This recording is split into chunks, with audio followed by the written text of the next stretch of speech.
very special treat for this segment. I have been sharing my faith for 40 years, and for the last 37 years, in all the times I've shared my faith, and now I'm speaking from a pulpit or from a lecture or to some larger group as opposed to the daily sharing of faith and leading people to the Lord. But when I've gotten up and talking, particularly to church folk, and maybe a prayer breakfast or a CEO dinner or a luncheon or whatever, and oftentimes Sunday morning services, and I'm giving my testimony, I always speak of one David McNutt, okay? And those of you who heard me know what I'm talking about, I'm sure, but David McNutt changed my life at a very critical time in my life when I was really calling out to God in the most fervent prayer I've ever prayed in my life as to what he wanted me to do with my life. And it was at a point one time when I thought that God was calling me into full-time ministry. And so I prayed this incredible prayer. And so before I tell you more of the story, the man that entered in at that point was David McNutt. And I've talked about David McNutt both in 1976 when he entered on the scene uninvited, and 24 years later, the year 2000, when he entered the scene uninvited again with some information he had to provide me. Well, anyway, those of you who heard my story, there's the man. David McNutt. Thank you, Barry. And we're buds, but we haven't hung out together. Not much. We've hardly seen each other. Yeah. We've seen each other maybe 6 times in our lives. Yeah. But it spans 37 years. Right now it does. And you changed my life. I mean, absolutely. I could have made a horrible mistake if you had not been obedient. Mm-hmm. Think about that. You know what I'm talking about. That's what's so scary about this. Wow. It just, I mean, that was a moment in time. We wouldn't be here today if it wasn't for David McNutt. Let me tell you the story right quick. I was impressed and encouraged to start sharing my faith by a guy named Herb Ellingwood. He was legal affairs secretary for Ronald Reagan, Governor Ronald Reagan at the time. And I've told the story other time, so I don't need to go into detail on it, but he was so full of the Lord and joy, talking about how he was sharing his faith every day. He didn't even care about his fame. I mean, everybody knew him all over the nation. He was a very highly acclaimed, very respected person. But his joy, his confidence came from the Lord, and it just overflowed. He couldn't help himself. And he marked my life. And so I started sharing it. That was 1973. By 1976, I was doing it. You know, once you do something, you start doing it a little more often. You get a little better at it, and you start understanding a little more how to do it. And to the point where I was doing it with regularity by 1976.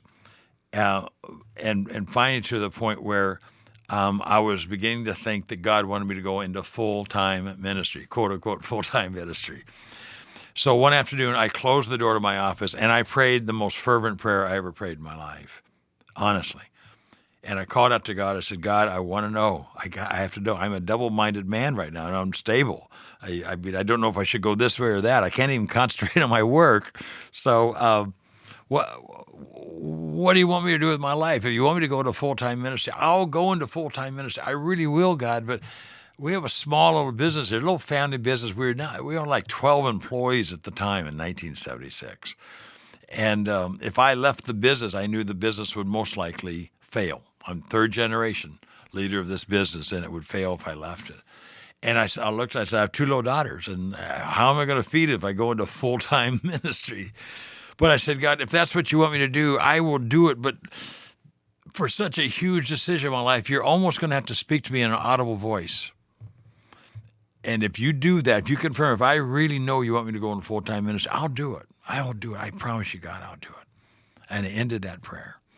It's about 4 o'clock in the afternoon, and I couldn't concentrate on my work, and I started putting my work away. And I looked down. My office at the time was right over the front door. And I looked down, and guess who's walking to the front door? David McNutt. Mm-hmm. And I'm thinking to myself, now I know this guy.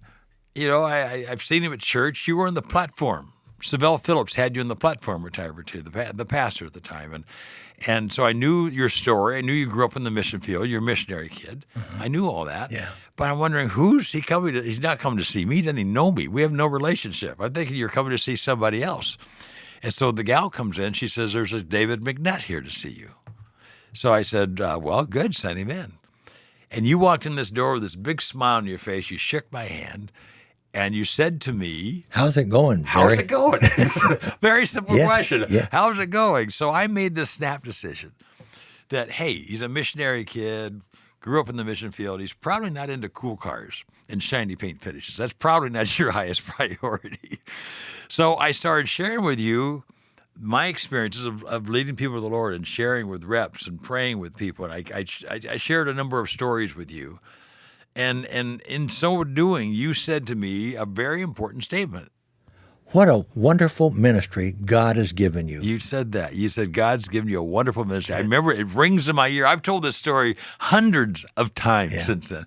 And so I said to you, well, what do you mean by that? What are you trying to tell me? It's obvious that your business is your pulpit, You hit me with that, man. And that rang in my ears. and it's never quit. It just rang in my ears. And I said then at that time, you didn't know. I said, David, you don't know this, but I just prayed this prayer not 20 minutes ago. I just prayed this prayer, and I explained the prayer to you that I'd prayed.